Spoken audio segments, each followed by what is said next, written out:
Bueno, seguimos hablando del futuro hoy, gracias por estar con nosotros justamente, y ahora hablaremos con el catedrático de la Facultad de Psicología de la Universidad Católica del Perú, Jorge Borja, para saber qué ha pasado en esta escuela, particularmente sea una situación en donde hay niños y adolescentes que se hacen de armas y se los encuentra utilizándolas o eventualmente en posesión. Buenas noches, Jorge, gracias por estar con nosotros. Gracias por la invitación. Antes hablábamos un poquito acerca de que en contextos en donde hay crisis de valores, que es lo que también pasa en el Perú, pero no solamente en el Perú, en toda la región, en Chile, en fin, en Colombia, eventualmente se produce una legitimación de la violencia. O sea, la vemos bien y adicionalmente la promovemos. ¿Eso puede explicar un poco lo que está pasando con estos adolescentes, con estos niños que utilizan armas o que eventualmente se hacen de las armas, digamos, a espaldas de los padres, o eventualmente no sabemos en qué situación se genera la relación con los padres en todo caso?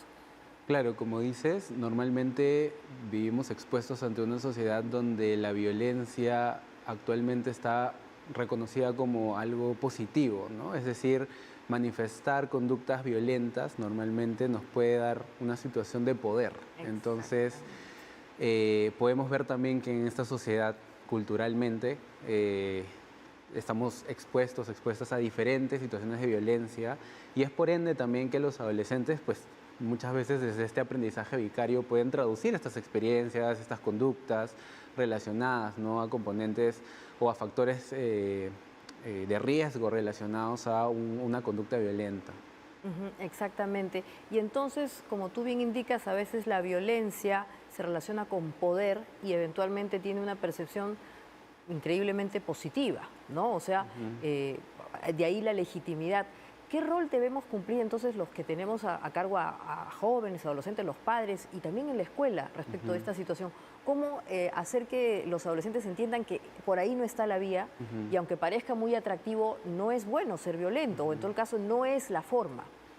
Nosotros desde un componente de intervención trabajamos en una triada, llamamos esta triada de trabajar con los adolescentes, las adolescentes, trabajar con los padres, madres, cuidadores y trabajar también con el personal de la institución educativa, ¿no? Porque estamos trabajando básicamente en un contexto educativo.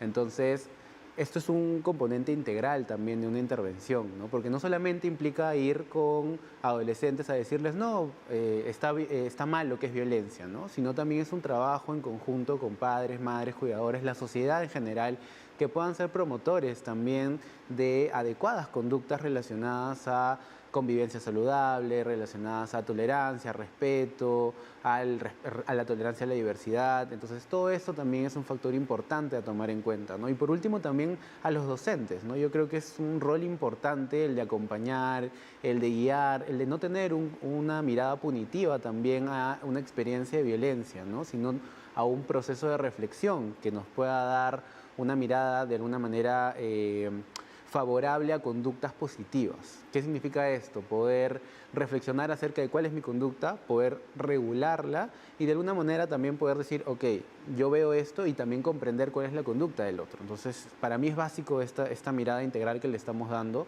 Claramente esto requiere como todo un proceso logístico y de recurso humano importante, pero que a la larga tiene componentes o tiene consecuencias bastante alentadoras también para la sociedad, ¿no?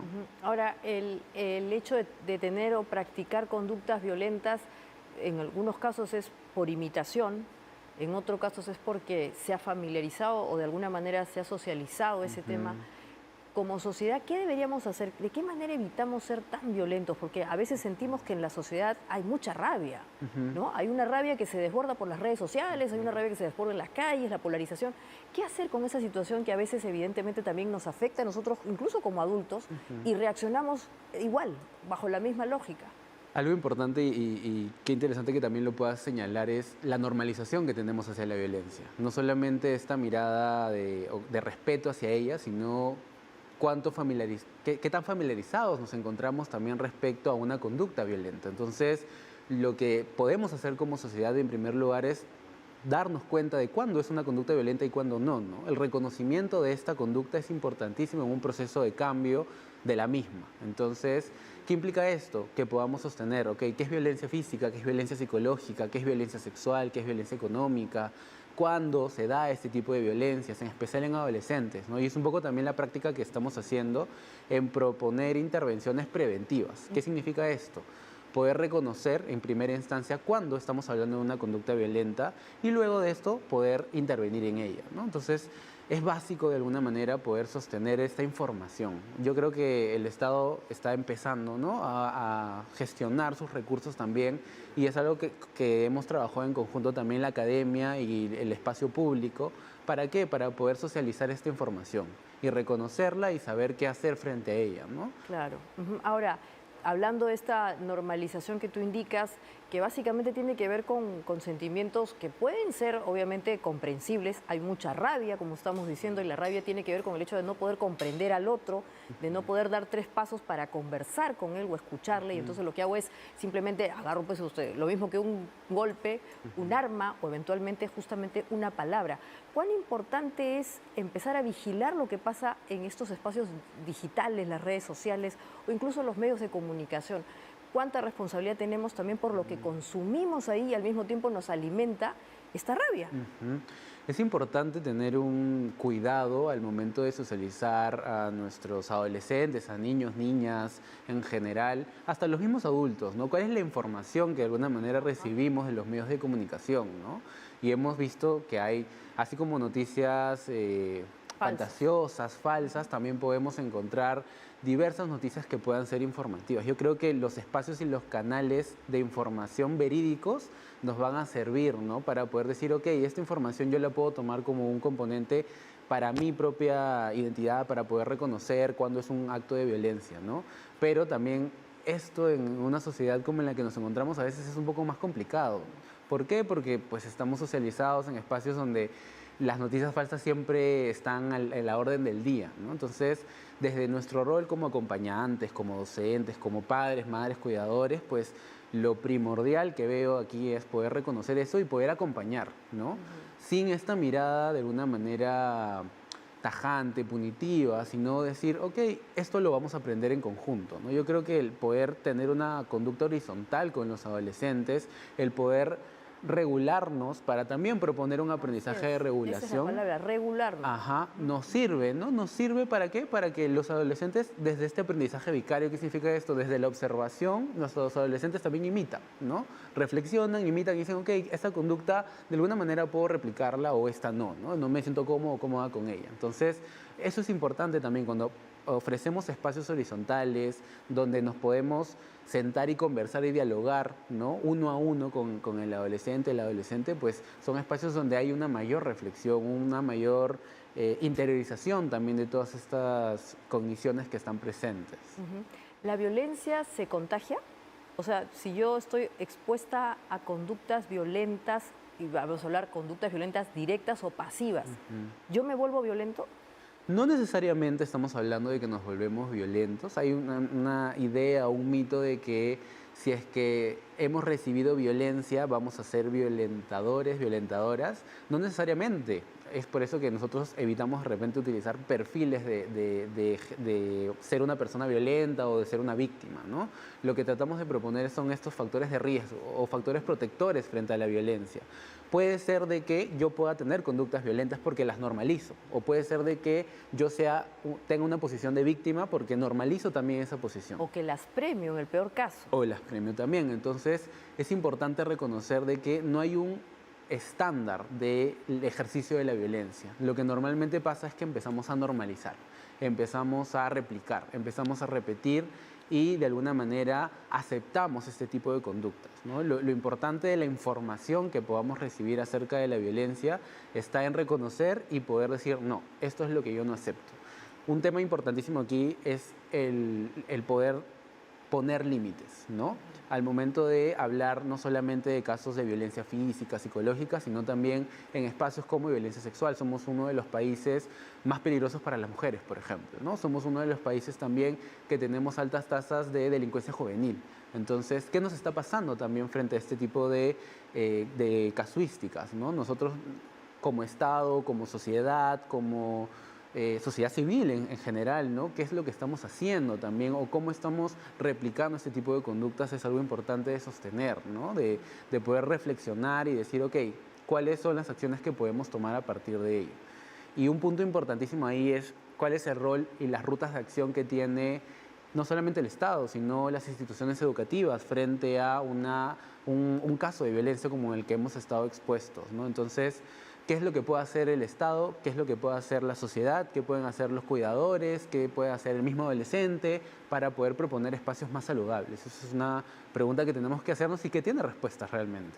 Claro, y adicionalmente preguntarte cómo hacer para que un adolescente piense que en verdad no es bueno tener conductas violentas en un entorno que sí es violento, ¿no? Parece que es un poco extraño decirle no te comportes de esta manera porque no está bien, pero eventualmente, y acá todo el mundo sabe, ¿no? O sea, si te pegan, tú pega dos veces, ¿no? O si, o sea, la respuesta violenta.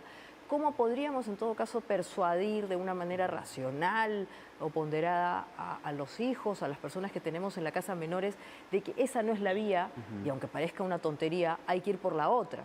De verdad que parece un poco imposible, pero ¿cómo se hace eso? Lo que normalmente hacemos es poder identificar estos factores de riesgo, ¿no?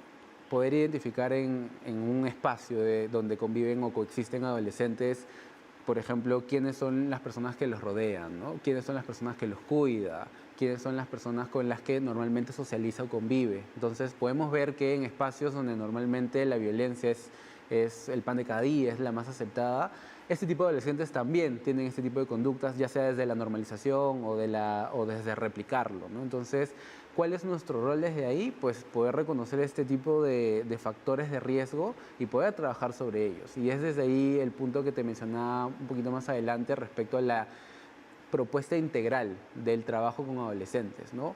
Nosotros no podemos proponernos trabajar con un adolescente sin ver esta mirada de quién los rodea, quiénes son los padres, madres, cuidadores que están a cargo de estas personas, quiénes van a ser las personas que resocialicen a estas personas que de repente tengan algún tipo de conductas violentas, ¿no? Entonces, desde ahí es importantísima esta intervención. Claro que sí, Jorge. Y adicionalmente también la forma como enmendamos, ¿no?, la conducta. A veces se piensa que tiene que ser una sanción punitiva o de alguna manera que también implique, pues, hay un equilibrio entre tener autoridad y obviamente, ¿cuál es la palabra? O sea, reprimir.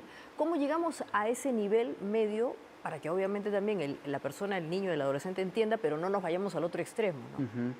Desde ahí lo que se busca es como una reinserción positiva, se llama. ¿Qué implica esto, no? Poder traer otra vez al espacio al adolescente, pero desde un acompañamiento.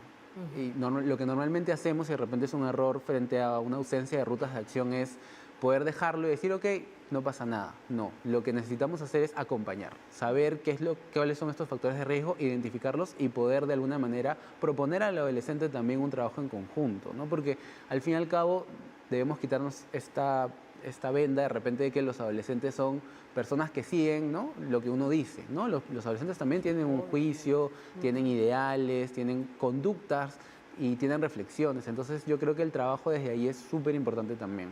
Estupendo. Muchísimas gracias, Jorge, por este diálogo abierto. Ha sido muy importante en un contexto en donde nos hemos acostumbrado a consumir violencia, a actuar de manera rabiosa, donde fuese, y pensar que socialmente está bien. Y en verdad no es la manera porque, como decimos, o sea, somos adultos, pero también en la casa también hay menores, hay niños que a veces imitan esto sin querer y obviamente estamos trasladando un problema al futuro. Exactamente, sí, yo solamente quiero cerrar con esto, ¿no? El proceso de intervención que podamos tener como el trabajo en conjunto con los adolescentes sí requiere, ¿no?, de mucho esfuerzo, ¿no? Y no solamente del esfuerzo de una institución educativa, ¿no?, sino de la sociedad civil, que creo que tiene un rol importantísimo también en el reflexionar, ¿no?, cuáles son las conductas violentas, y creo que lo vamos teniendo, ¿no? Poco a poco creo que vamos de alguna manera resolviendo esto, pero nos queda mucho trabajo por delante también. Entonces creo que con eso nos quedamos. De nuevo, muchas gracias.